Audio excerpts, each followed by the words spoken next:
Boker Tov les Koulam. Alors aujourd'hui, je vais vous citer une Gemara, Shabbat, Daf 31, Hamoud Aleph.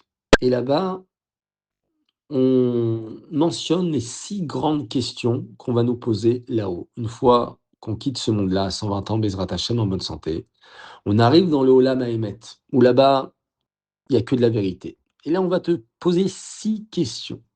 Donc tu vas rendre des comptes sur 6 questions. Première question, c'est quoi? C'est Nasata Venatata Be'emuna. Est-ce que tu as été honnête dans tes affaires? Est-ce que tu as été droit? Ou bien est-ce que tu as triché, menti? Est-ce que tu as manipulé? Pour te faire comprendre déjà que être religieux, c'est pas lorsque tu es devant un texte, c'est dans la vraie vie. Deuxième question, Kavata Itim Batora. Est-ce que tu as fixé du temps pour la Torah? Est-ce que tu as un moment fixé dans ta semaine? Et ça, c'est la deuxième question. Hachem, il doit faire partie de ton planning. Donc c'est bien d'avoir les questions à l'avance parce qu'on peut s'y préparer. Troisième question, à Saktab et Peria Ovria. Est-ce que tu as des enfants? Est-ce que tu as construit ta vie? Est-ce que tu as construit ta famille? Est-ce que tu as investi du temps dans le chinour? Est-ce que tu as fait confiance au monde dans lequel Hachem t'a mis?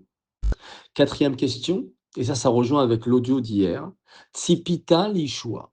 Est-ce que tu as espéré la délivrance? Il y a une des brachot dans Shemona Esrei qui dit Ki lishuatecha kivinu kol hayom vetzipinu kol hayom. Il faut espérer, il faut croire. On a le devoir en croire à la délivrance et au Mashiach. Mashiach, ce n'est pas un mythe, c'est pas quelque chose qui ne va pas arriver. On a le devoir, c'est un des 13 articles de foi qu'on doit attendre, on doit espérer Mashiach. Et celui qui ne fait pas ce travail, il est kofer.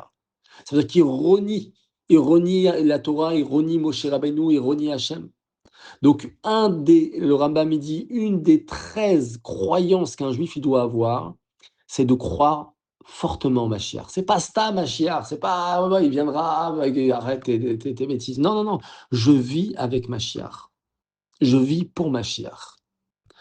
Cinquième question, c'est Pipalta Bechorma. Est-ce que tu as réfléchi? Est-ce que tu as utilisé ton cerveau?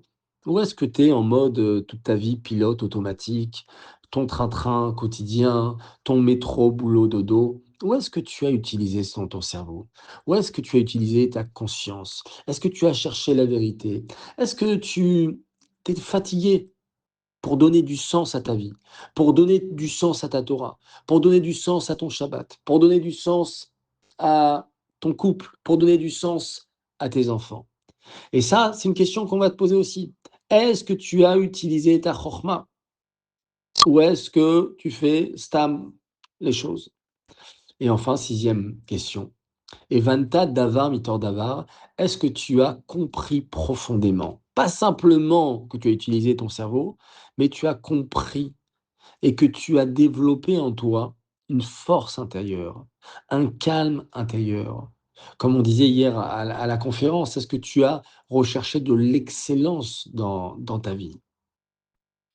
Pas stam tu vis, pas stam tu réfléchis, mais tu recherches à être excellent. Un bon père, une bonne mère, un bon mari, une bonne femme, un homme de Torah, un homme de valeur. Est-ce que tu tu t'es fatigué pour donner du sens et pour donner de la vie aux choses vraies et authentiques, à la Torah? Ou est-ce que ton cerveau et ton analyse, tu les as utilisés, eh ben, plutôt dans les informations, dans les réseaux sociaux, dans toutes sortes d'informations? 6 grandes questions, voilà que la Gemara relate et j'ai trouvé ça intéressant parce que, comme on a entendu ce cri du rabbi qui nous demande Ad matai, qu'on crie Ad matai, qu'on dit jusqu'à quand, de pas se laisser avoir dans la galoute et au contraire de demander la Géoula.